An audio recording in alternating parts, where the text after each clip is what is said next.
प्रधानमंत्री नरेंद्र मोदी इस समय विदेश दौरे पर हैं। पीएम ब्रुनेई की 2 दिन की यात्रा पर मंगलवार को ब्रुनेई पहुंचे। यहां उनका भव्य स्वागत किया गया। प्रधानमंत्री नरेंद्र मोदी ब्रुनेई के सुल्तान हाजी हसनल बोल्किया के निमंत्रण पर 3 और 4 सितंबर को ब्रुनेई की यात्रा पर हैं। और इससे पहले पीएम मोदी ने कहा कि इस दौरे से दोनों देशों के ऐतिहासिक संबंधों को एक नई ऊंचाई मिलेगी। करीब 4.5 लाख की आबादी वाले ब्रुनेई का प्रधानमंत्री मोदी का दौरा ऐतिहासिक है। आपको बता दें कि किसी भारतीय प्रधानमंत्री की ब्रुनेई का पहला द्विपक्षीय दौरा होगा। यह यात्रा उस वक्त हो रही है जब दोनों देश अपने राजनयिक संबंधों की स्थापना की 40वीं वर्षगांठ मना रहे हैं। पश्चिम एशियाई देश भारत की एक्ट ईस्ट पॉलिसी और हिंद प्रशांत विजन के लिए बेहद अहम और भागीदार हैं। तो ऐसे में आइए आपको बताते हैं कि पीएम मोदी की ब्रुनेई यात्रा का कार्यक्रम क्या है, इस दौरे के एजेंडे में खास क्या है और इस दौरे में क्या क्या होगा, भारत और ब्रुनेई के रिश्ते कैसे हैं, ये भी आपको बताते हैं। देखिए, ब्रुनेई एक छोटा लेकिन तेल समृद्ध सल्तनत है जिसकी आबादी करीब 4.5 लाख है। ये दक्षिण पूर्व एशिया में जनसंख्या के हिसाब से सबसे छोटा देश भी है। ब्रुनेई आधिकारिक तौर पर मुस्लिम देश है और मलय इसकी आधिकारिक भाषा है। इसकी भौगोलिक स्थिति भी काफी अहम है। ये दक्षिण पूर्वी एशिया, बोर्नियो द्वीप के उत्तरी तट के साथ दक्षिण चीन सागर और मलेशिया की सीमा पर स्थित है। दक्षिण चीन सागर के जरिए हिंद और प्रशांत महासागरों को जोड़ने वाले महत्वपूर्ण समुद्री मार्गों के करीब है। इसकी अर्थव्यवस्था लगभग तेल और गैस के व्यापार पर आधारित है। ब्रुनेई एशिया में दूसरा सबसे अधिक प्रति व्यक्ति आय वाला देश है। आइए आपको बताते हैं कि पीएम मोदी की ब्रुनेई यात्रा का पूरा कार्यक्रम क्या है। देखिए, प्रधानमंत्री नरेंद्र मोदी 3 से 4 सितंबर तक ब्रुनेई की यात्रा पर हैं। अपनी यात्रा के दौरान पीएम मोदी ब्रुनेई के सुल्तान हाजी हसनल बोल्किया और शाही परिवार के अन्य सम्मानित सदस्यों के साथ बैठक करेंगे। ये यात्रा भारत और ब्रुनेई के बीच राजनयिक संबंधों की स्थापना की 40वीं वर्षगांठ के अवसर पर हो रही है। और इससे पहले प्रधानमंत्री डॉक्टर मनमोहन सिंह ने अक्टूबर 2013 में ब्रुनेई दारुस्सलाम में आयोजित 11वें आसियान भारत शिखर सम्मेलन और 8वें EAS शिखर सम्मेलन में भाग लेने के लिए ब्रुनेई दारुस्सलाम का दौरा किया था। ये भारत के प्रधानमंत्री की ब्रुनेई दारुस्सलाम की पहली यात्रा थी। दोनों नेताओं की मुलाकात नवंबर 2017 में मनीला में पूर्वी एशिया शिखर सम्मेलन के दौरान भी हुई थी। आइए अब आपको बताते हैं कि इस दौरे का मुख्य एजेंडा क्या है।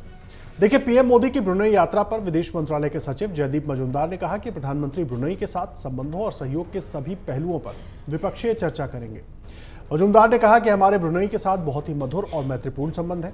हमारे संबंध रक्षा, व्यापार और निवेश, ऊर्जा, अंतरिक्ष, प्रौद्योगिकी, स्वास्थ्य, क्षमता निर्माण, संस्कृति और मानवीय आदान प्रदान जैसे कई क्षेत्रों में है। देखिए, विदेश मंत्रालय की तरफ से बताया गया कि ब्रुनेई भारत की एक्ट ईस्ट पॉलिसी और एशिया प्रशांत के लिए विजन के लिए एक अहम भागीदार है। विदेश मंत्रालय के अधिकारी ने कहा कि यात्रा में दोनों देशों के बीच रक्षा सहयोग को मजबूत करने पर विशेष जोर दिया जाएगा। दोनों देश रक्षा क्षेत्र में सहयोग को सुविधाजनक बनाने के लिए एक संयुक्त कार्य समूह बना सकते हैं। रक्षा के अलावा इस यात्रा में ऊर्जा संबंधों को मजबूत करने और अंतरिक्ष क्षेत्र में सहयोग का विस्तार करने पर जोर दिया जा सकता है। तो आइए अब आपको बताते हैं कि भारत और ब्रुनेई के आखिर रिश्ते रहे कैसे हैं। देखिए, दोनों देशों के बीच राजनयिक संबंध मई 1984 में स्थापित हुए थे। मई 1993 में ब्रुनेई दारुस्सलाम में भारतीय मिशन स्थापित किया गया था। ब्रुनेई दारुस्सलाम का उच्चायोग भारत में अगस्त 1992 में खुला। दोनों देश संयुक्त राष्ट्र, गुटनिरपेक्ष आंदोलन, राष्ट्रमंडल, आसियान जैसे अहम अंतर्राष्ट्रीय और क्षेत्रीय संगठनों के सदस्य हैं।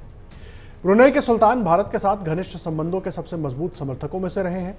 ब्रुनेई सरकार भारत की लुक ईस्ट पॉलिसी और एक्ट ईस्ट पॉलिसी का समर्थन करती रही है। यह आमतौर पर भारत और अलग अलग अंतर्राष्ट्रीय संगठनों के चुनावों में उसकी उम्मीदवारी का समर्थन करता रहा है। 2023 में ब्रुनेई दारुस्सलाम का भारत के साथ कुल व्यापार 195.2 मिलियन अमेरिकी डॉलर रहा। भारत से ब्रुनेई को निर्यात होने वाले मुख्य उत्पादों में ऑटोमोबाइल, परिवहन उपकरण, चावल और मसाले शामिल हैं। भारत ब्रुनेई से कच्चे तेल का सबसे बड़ा आयातक है और हर साल लगभग 500 से 600 मिलियन अमेरिकी डॉलर का कच्चा तेल आयात करता है। ब्रुनेई में भारतीय प्रवासियों का प्रवास कई दशकों से रहा है। इनमें से पहला 1930 के दशक में आया था। उसके बाद से लगातार प्रवासियों की संख्या बढ़ती ही गई। वर्तमान में ब्रुनेई की कुल जनसंख्या लगभग 4,50,500 में से लगभग 14,500 वहां पर भारतीय रहते हैं। आधे से अधिक भारतीय प्रवासी अर्ध और अकुशल श्रमिक हैं। ब्रुनेई में डॉक्टरों की एक बड़ी संख्या भारत से है। यहाँ पर बड़ी संख्या में भारतीय शिक्षक, डॉक्टर, इंजीनियर और IT पेशेवर मौजूद हैं। अगर आप ये वीडियो YouTube पर देख रहे हैं तो हमारे चैनल को सब्सक्राइब करें और बेल आइकन को दबाना ना भूलें। अगर आप Facebook पर ये वीडियो देख रहे हैं तो हमारे पेज को लाइक करें।